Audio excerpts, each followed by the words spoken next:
C'est possible. Je pense qu'on n'était pas très prévisible sur le match de Marseille. Et je pense en toute honnêteté, même si l'Olympique de Marseille a fait un bon match, nous méritions de marquer beaucoup plus de buts. Nous avons eu beaucoup de situations, un peu de malchance sur un coup de pied arrêté de Léo, le gardien que les médias ont nommé comme un des meilleurs joueurs du match. Donc ça veut dire qu'il a été sollicité et qu'il a fait des arrêts décisifs.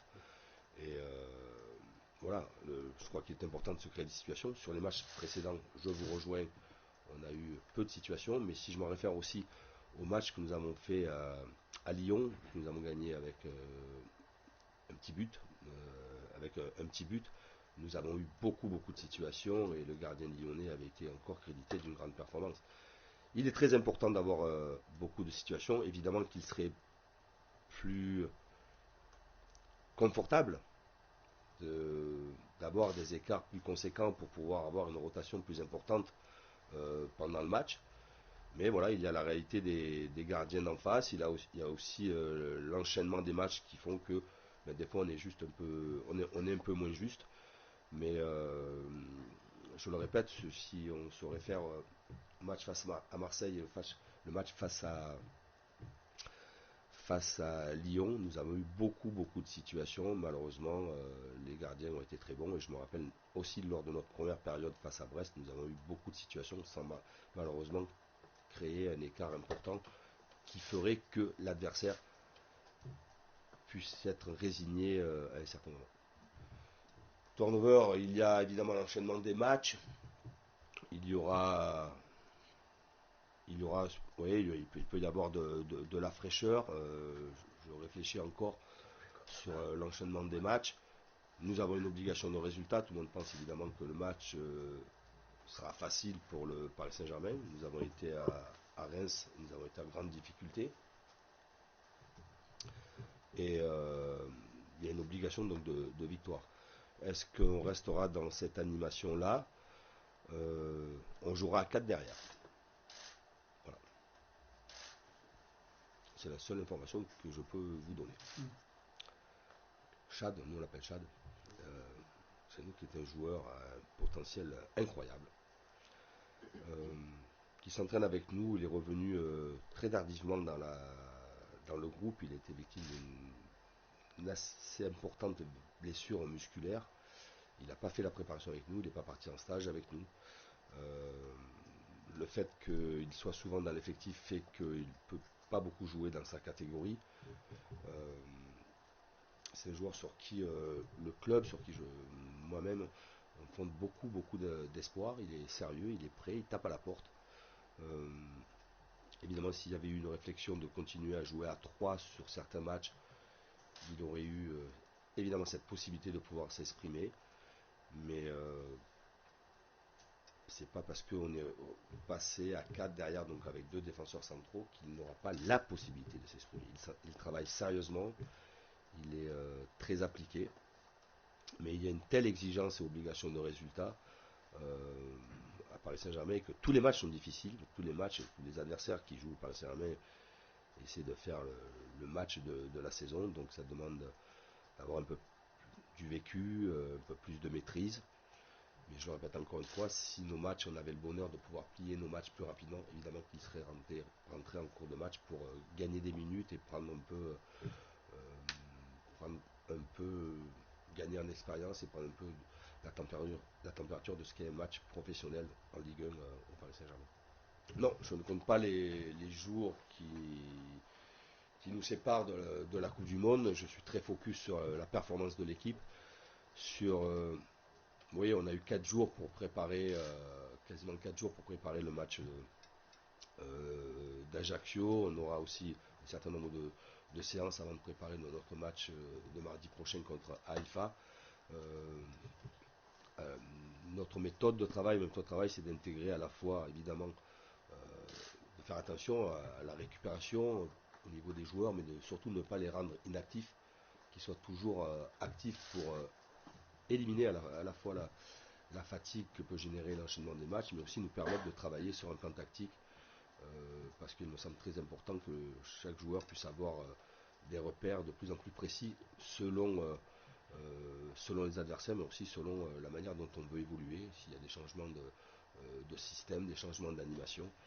Et on travaille énormément dans ce sens-là aussi pour permettre à ceux qui ne jouent pas beaucoup d'avoir plus de repères au moment où ils vont être appelés à démarrer un match ou à rentrer en cours de match. Marquis, évidemment, est un élément très important de notre équipe et de mon effectif. Il a fallu qu'il assimile aussi un rôle différent de ce qu'on a pu lui proposer les années précédentes, c'est-à-dire d'être dans une défense à 3, très axiale.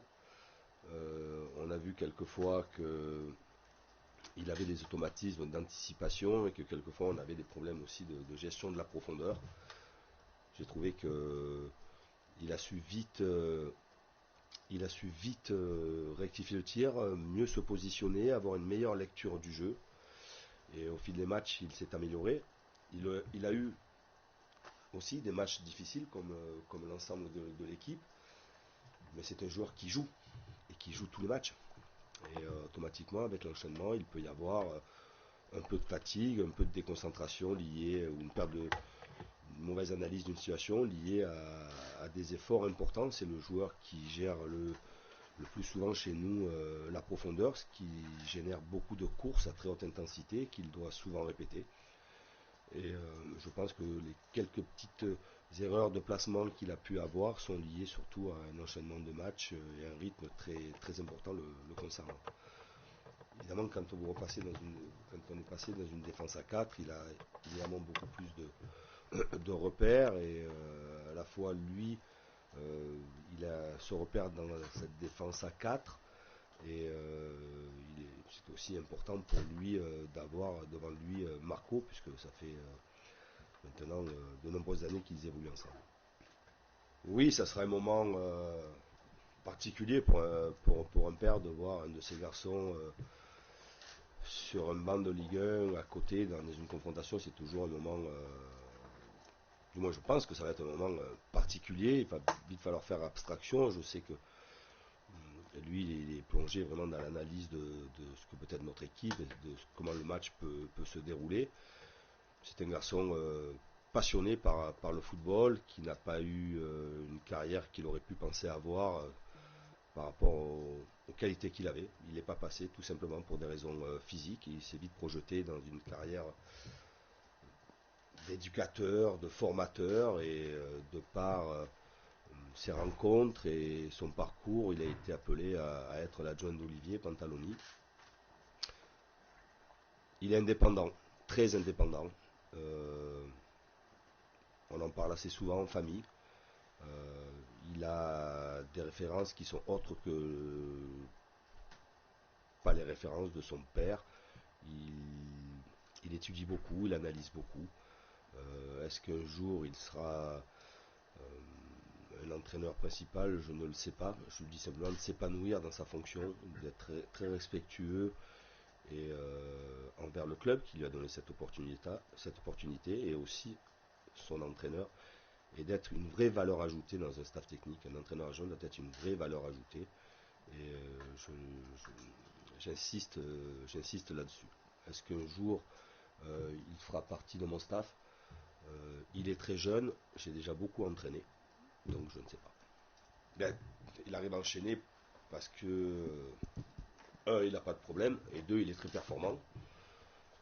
Je le répète encore une fois, concernant Ney, il est arrivé en début de préparation, à l'heure, prêt physiquement et prêt mentalement à vouloir faire une belle saison. Il est toujours disponible dans les séances d'entraînement, il travaille beaucoup, il est sérieux, il est fit.